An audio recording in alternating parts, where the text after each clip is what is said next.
दोस्तों एक बार की बात है, शाम के करीब 5 बज रहे थे। उसी वक्त विक्रम का फ़ोन बज उठा। मैंने कुछ नहीं कहा, बस अब ऑफिस के लिए निकल रही हूँ,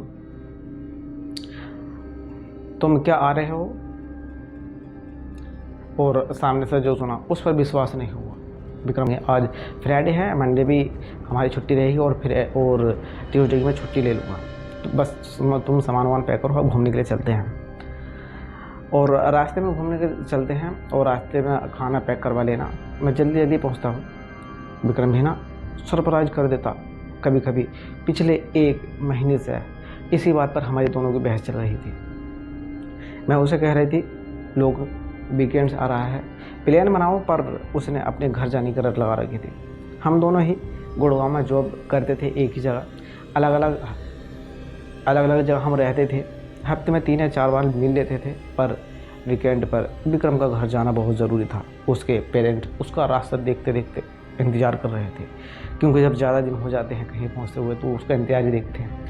मेरा अपना कहने को कोई भी नहीं था इस दुनिया में, सिर्फ चाचा ने बचपन से मुझे पढ़ा लिखा था। अब जब वो नहीं रहे तो मैं उनकी फैमिली से अलग हो गई हूँ, इसलिए पिछले 2 साल से मैं दूसरी जगह रह रही थी। ये विक्रम से मुलाकात हुई और मुलाकात प्यार में बदल गई। पता ही नहीं चला कि किस टाइम ऐसा हुआ। हम दोनों लगभग 30 की उम्र के थे। अब हमारे प्यार में लड़पन नहीं था, एक गंभीरता थी, पर हम दोनों एक साथ इनमें रहने की हिम्मत नहीं जुटा पा रहे थे। एक जगह हम रहने की हिम्मत नहीं जुटा पा रहे थे। खैर, ये तो हुआ। अब अपनी कहानी पर आता हूँ। उस दिन जैसे मेरे पैरों में पंख लग गए थे। मैं बहुत खुश थी विक्रम के साथ इतने दिन बिताने के लिए। कल्पना से मैं सिहर उठी, मैं खुशी मारा झूम उठी। वो जल्दी सब ज़रूरी चीज़ें पैक करके अपनी वर्किंग शूज कसे और रेडी थी, तभी फ़ोन पर मिस कॉल आई, यानी विक्रम आ गया। मैंने जल्दी अपना सामान गाड़ी में रखा और बैठते हुए विक्रम को चूम लिया। इतना मैंने उससे जैसा मैंने उसको चूमा, वो उसका दिल बहुत ज़्यादा खुश हो गया। उसने कहा, Rubin we I am ready, अब हम चलें, आप रेडी हैं चलने के लिए? हम पूरी रात ड्राइव करते रहे और जब सुबह की पहली किरण लग हुई तो हम उत्तराखंड के एक छोटे से हिल स्टेशन पर पहुंच चुके थे। वहाँ हमने थोड़ा बहुत इधर उधर घूमे, देखा हमें रहने के लिए नदी के किनारे एक शांत सी कोठी मिल गई और रूम बहुत बढ़िया था, बड़ी खिड़कियाँ और सामने खूबसूरत नदी। विक्रम जानता था मुझे क्या पसंद है। हमने जल्दी से फ्रेश होकर अपनी पहली नींद पूरी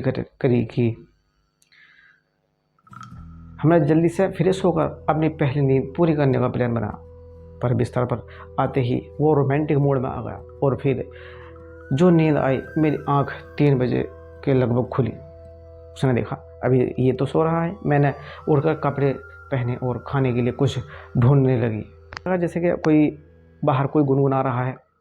मैंने दरवाज़ा खोलकर जब देखा तो लॉबी के आखिरी हिस्से में बड़ी सी खिड़की, एक लड़की अपना सर टिकाए हुए खोई हुई सी गुनगुना रही थी। उसकी पीठ मेरी तरफ को ही थी और उसके बाल घुंघराले बिखरे हुए स्याह काले। मुझे लगा कि यहाँ कोई और भी है। चलो अच्छा है, साथ में कोई अपनी उम्र का है, ट्रैकिंग में मज़ा आएगा। तभी विक्रम ने मुझे आवाज़ दी, जान कहाँ गई? और उस लड़की ने मुँह कर मुझे देखा। वो बहुत ज़्यादा गोरी थी। मुझे देख वो मुस्कुरा दी। मैंने मुस्कुराकर उसका प्रति उत्तर दिया। जैसा वो मुझे देखकर मुस्कुराई, ऐसे मैंने उसको देखकर मुस्कुरा दिया। हम तैयार होकर लगभग 4 बजे करीब कस्बे की ओर निकल पड़े। मैं और विक्रम दोनों भूख से परेशान हो गए थे। कुछ दूरी पर एक छोटा सा ढाबा दिखा। वहाँ हमने चाय और आलू के पराठे खाए दोनों ने बैठकर। ढाबे का मालिक एक बूढ़ा सा आदमी था और वो कहने लगा, आप लोग कहाँ रुके हो? हम लंच बॉक्स में भी भेज सकते हैं, क्या हम अपना खाना वहाँ पर ही भेज सकते हैं? जब हमने बताया कि हम कहाँ रुके हैं तो उस बूढ़े और ढाबे पर 2-3 लोग और आगे फैल गए। कोई कुछ बोला तो नहीं, पर कानाफूसी होने लगी। आपस में वो जिक्र करने लगे। मुझे थोड़ा अजीब लगा इन बातों को सुनकर, पर हम उस वक्त वहाँ से निकलकर नीचे बाज़ार की तरफ घूमने के निकल गए। तो कॉटेज का किराएदार था, उसने बताया कि यहाँ सिर्फ ब्रेकफास्ट और चाय कॉफ़ी ही मिल सकती है, पर पीछे की तरफ किचन है जहाँ वहाँ आप खुद खाना बना सकते हो। विक्रम उससे आसपास घूमने की जगह पूछने लगा।